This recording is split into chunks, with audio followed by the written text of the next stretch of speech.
Students, in today's class we are going to learn 9th standard English lesson number 3, that is have you ever seen. So in this video we are going to see question answer of this chapter. So let's start.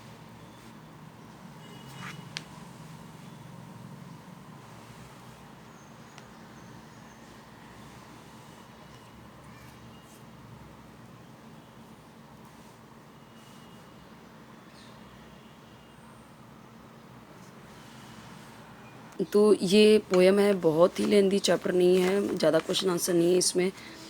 इसमें देखते हैं क्या है। यहाँ पे दिया गया है 5 होमोग्राफ्स आपको देखने हैं, यहाँ पे दिए गए हैं।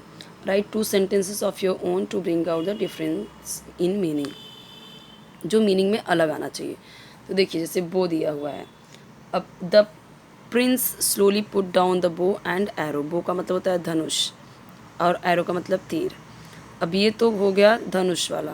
अब ये बो कौन सा है? Should I bow if I see the king, asked the little boy. Okay, so क्या मैं झुकूं if I see the king. अब ये बो कौन सा हो गया? झुकने वाला, किसी के सामने सर झुकाना।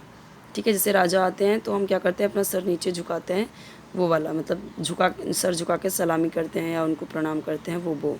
तो ये बो और ये बो, तो यही उसने बोला था कि अलग अलग एक वर्ड को अलग अलग सेंटेंसेस में आपको करना है। होमोग्राफ्स क्या होता है? जिनका वर्ड सेम होता है। ठीक है, वर्ड सेम है, स्पेलिंग सेम है, बट मीनिंग्स आर डिफरेंट। वो क्या होता है हमारा? वो होता है होमोग्राफ। कंटेंट, अब ये देखिए, one should always be content with what one has. Content हमेशा रेडी होना चाहिए। न्यूट्रिशनल कंटेंट, ये चीज़ दोनों ही अलग अलग मीनिंग बिठाते हैं। ओके,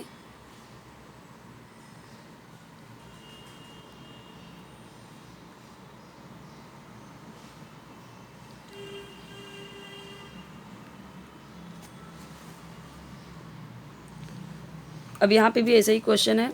फाइंड एग्जांपल्स ऑफ पन। पन क्या है? ये आपका फिगर ऑफ स्पीच का एक है। ठीक है, एक टाइप है फिगर ऑफ स्पीच का। अब पन क्या होता है? यहाँ पे दिया हुआ है। When words with the same spelling और pronunciation are used in such a way that they convey more than one meaning.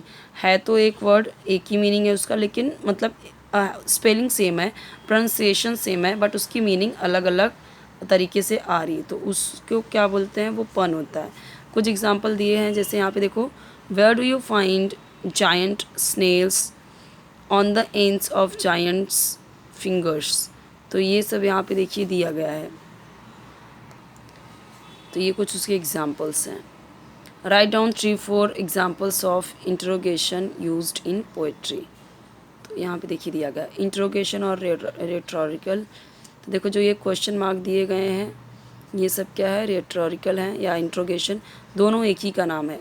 चाहे उसे आप इंट्रोगेशन बोलें, चाहे रेटोरिकल क्वेश्चन बोलें, वो इसके एग्जाम्पल यहाँ पे दिए गए हैं। क्वेश्चन मार्क वाले। पैराफ्रेज दिया गया है पूरा पोएम का। अगर आपको पोएम नहीं समझा है तो ये अच्छे से देख लीजिए और इसे समझ लीजिए। तो ये पूरे पोएम का ही पैराफ्रेज है, समझ में आ जाएगा आपको poem. Read the following poem carefully and complete the activities. यहाँ पे दिए गए हैं फिलिंग द ब्लैंक्स के। यहाँ पे the poet wonders if the teeth of a rake will ever bite. यहाँ पे दिया हुआ है सारे आंसर्स। अगेन पोएम दिया गया है और उससे आपको उसमें जो हार्ड वर्ड हैं उसके मीनिंग दिए गए हैं और उससे रिलेटेड क्वेश्चंस मिलेंगे। जैसे पैरासोल का मतलब क्या है? अम्ब्रेला है। रेक क्या होता है? ये हमें एक बड़ा सा हैंडल जो होता है, जो यूज़ करते हैं गार्डनिंग वगैरह में। What does the poet want to know about a hammer. तो उसका दिया गया है। What is the pun in the word plot here. तो प्लॉट का मतलब क्या है? एन एविल और विकेट प्लान, मतलब कि सब विकेट प्लान, एकदम बेकार प्लान कुछ। अब प्लॉट ऑल्सो मीन, देखिए अब यहाँ पे पन क्या क्या है?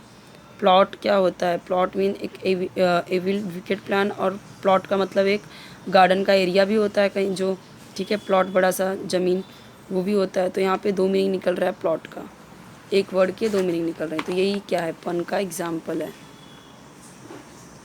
Write 2 lines from the poem that you find the most humorous, justify your choice. ये आपको खुद से करना है, ठीक है, बट यहाँ पे आंसर्स गिवन है तो जस्ट आपको लर्न करके आंसर बताना है।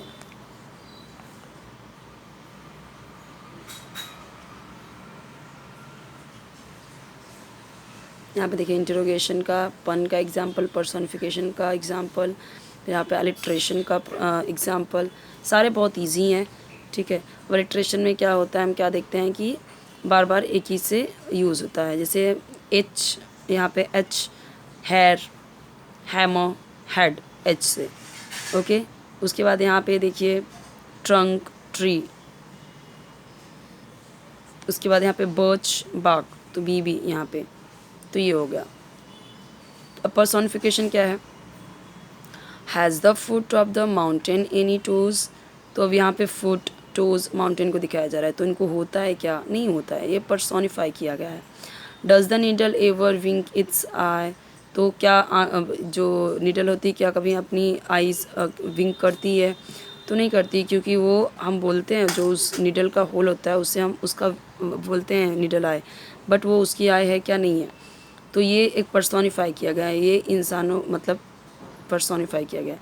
Can you tickle the ribs of a parasol, ठीक है। अब पैरासोल को रिप्स होती हैं क्या, नहीं, ये ह्यूमन में होती हैं, तो ये इस तरीके से पर्सोनिफाई किया गया है।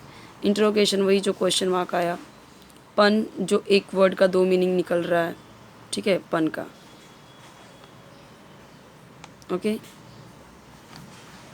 अब रिप का दो मीनिंग निकल रहा है, एक तो जो पैरासोल में वो उसकी छतरी का पूरा वो लोखन होता है वो, और एक रिप हमारा जो रिप केज होती है, ओके, इस तरीके से।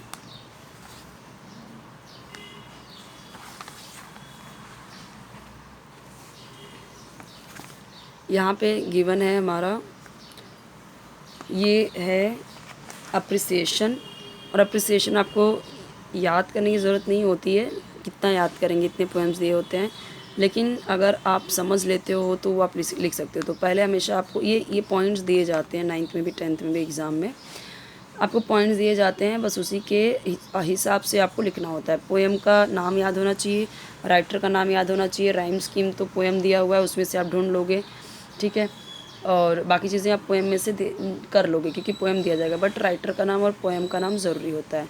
तो टाइटल पहले आपको लिखना होता है कि the poem have you ever seen written by, तो किसने लिखा है वो बताना है, फिर थोड़ा सा पोएम के बारे में बताना है, ओके। तो यहाँ पे हमने क्या देखा, टाइटल और पोएट दोनों का नाम आ गया। यहाँ पे देखिए दिया हुआ है, पोएम का भी नाम आ गया और किसने लिखा है उसका भी नाम आ गया यहाँ पे, तो दोनों ही एक साथ में यूज़ हो गया। फिर राइम स्कीम क्या है पोएम में, तो rhyme scheme of the poem is A B, वो पोएम में कैसे रहता है लाइंस, उससे हम डिसाइड करते हैं।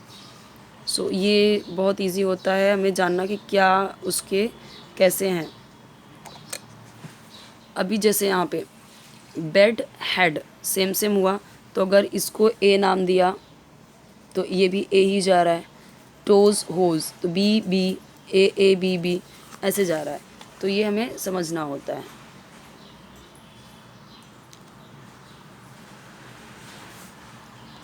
तो यही यहाँ पे दिया हुआ है, ए बी उसका राइम स्कीम है।